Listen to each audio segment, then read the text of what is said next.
First off, welcome and thanks for signing up for the free video series. Nick Pament, fit2fightin50s.com. Really, this is quite simple. It's a little workout that I utilised after some major surgery last year. It got me back to fitness quite quickly.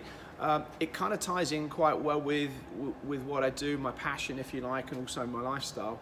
Running wasn't really on the agenda because of the surgery, the nature of the surgery, and the gym was a no-go as regards timeframes. So had a bag, stuck it on the patio and blasted this little workout out every morning.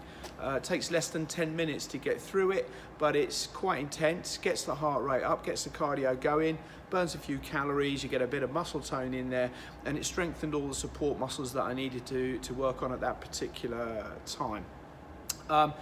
This is really aimed at beginners, so really somebody that's had no experience of bag work.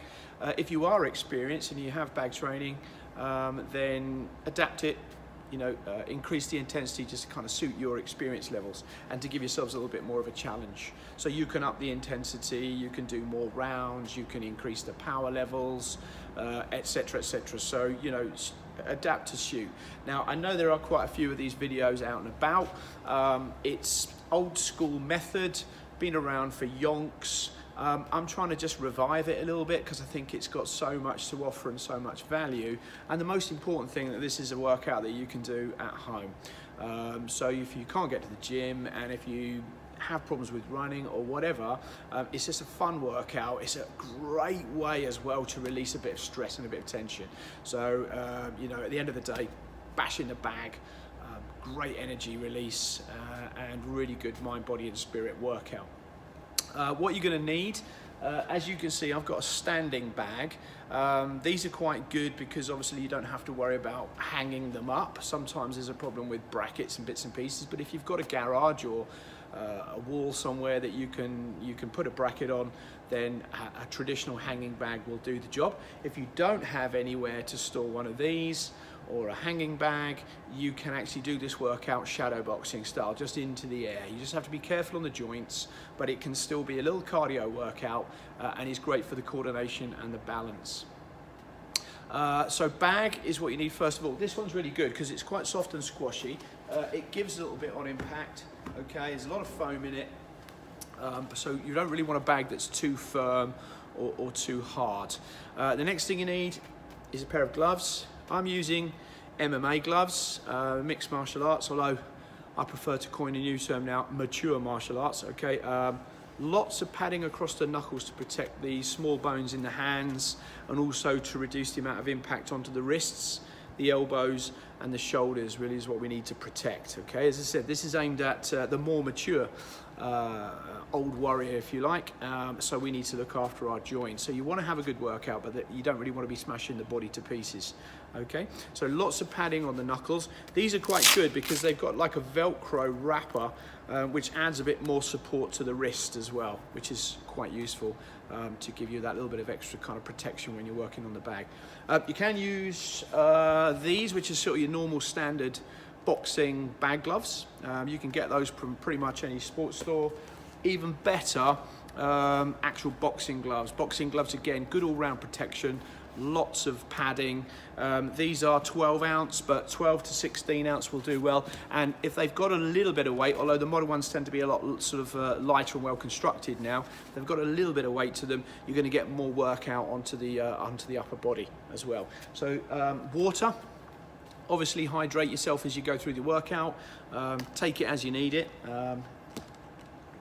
I will just add, probably a good idea before you start the workout, just nip down to your doctor's or your health centre and have a little MOT, have a little kind of all over body check your vitals, make sure everything's good before you start the workout. It's always good to have a little bit of an MOT on a regular basis anyway for general health care, particularly as you sort of move into second half century, etc. So that's kit as regards equipment. Points of safety for when you're actually working on the bag.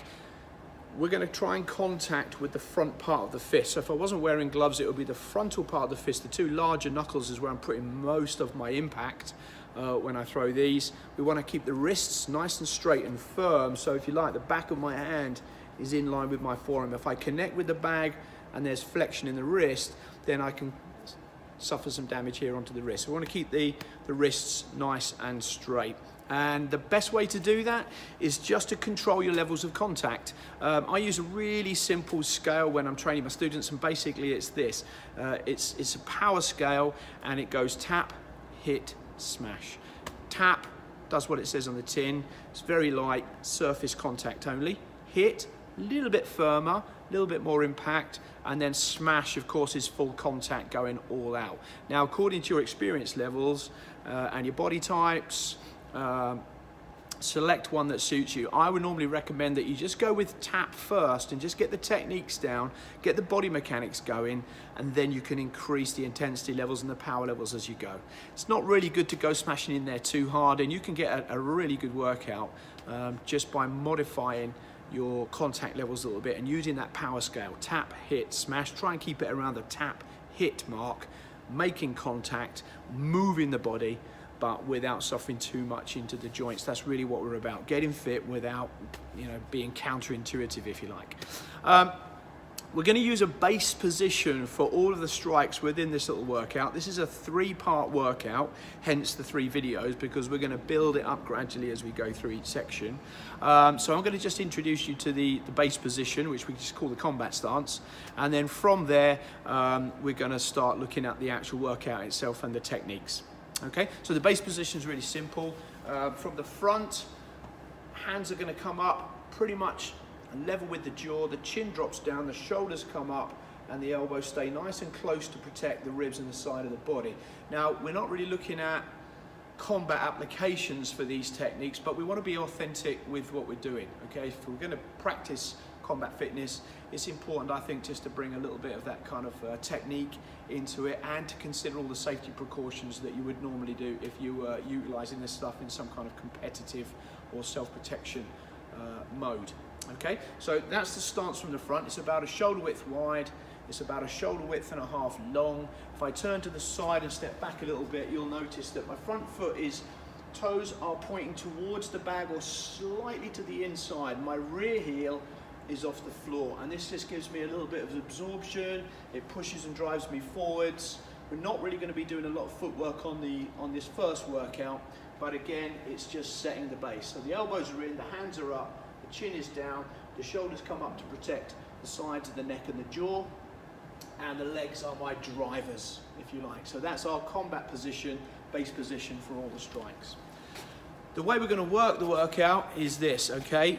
Smartphones, tablets, all have access to some really superb boxing timer apps. So get yourself a boxing timer app, or just use the stopwatch function on those gadgets, and set them for 3 2-minute rounds. So we're going to work 2-minute rounds, and we're going to have a 30-second rest break in between each round. Now again, initially, if you find it a bit too heavy, a bit too much, you can extend it to a minute. I wouldn't recommend any more than a minute's rest, because we want to just keep the heart rate going and keep things ticking over, but adjust accordingly. So be safe is the most important thing. So it's a 30-second rest break, and then straight into the next round. We're going to work the strikes on the left lead, we're going to work the strikes on the right lead, then we're going to have our 30-second rest break. Now, to make the rest break a little bit more intensive and get a little bit more workout value, if you want to, you can add in a little bit of exercise. So it's what we call active rest, and this just tops up the work that you're doing through the rounds. So the first round will simply be squats. So you work your techniques on the 30-second rest break, hands up in your boxer's guard, chin down, feet shoulder width apart, nice straight back position, keeping the core of the body nice and strong, nice and firm. Halfway down, back up again. Halfway down, back up again.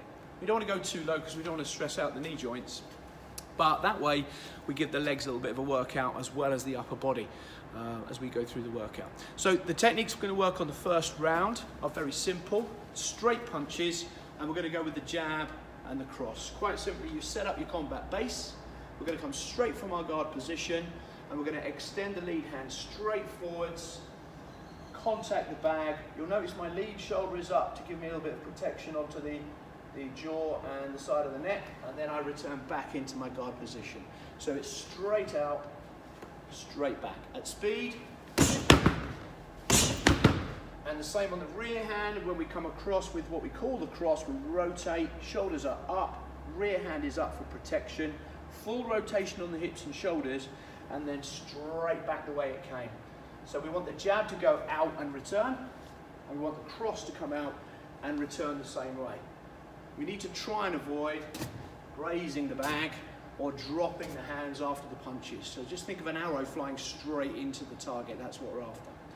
So working on the round, jabs, crosses, jabs and crosses, double up on the jabs, double up on the crosses, and any combination in between. Just keep those straight punches rolling. So technically very simple on the first round, but we're going to add new techniques as we go to the next video. So that's your first workout. I hope you enjoy it as much as I did. On the next video, we'll be looking at adding another technique. And as we add the next technique, we start to look at a concept that I call stacking. So look forward to that one. In the meantime, set your timers, set your tablets, 3 2-minute rounds, 30-second rest break between each. Smash it.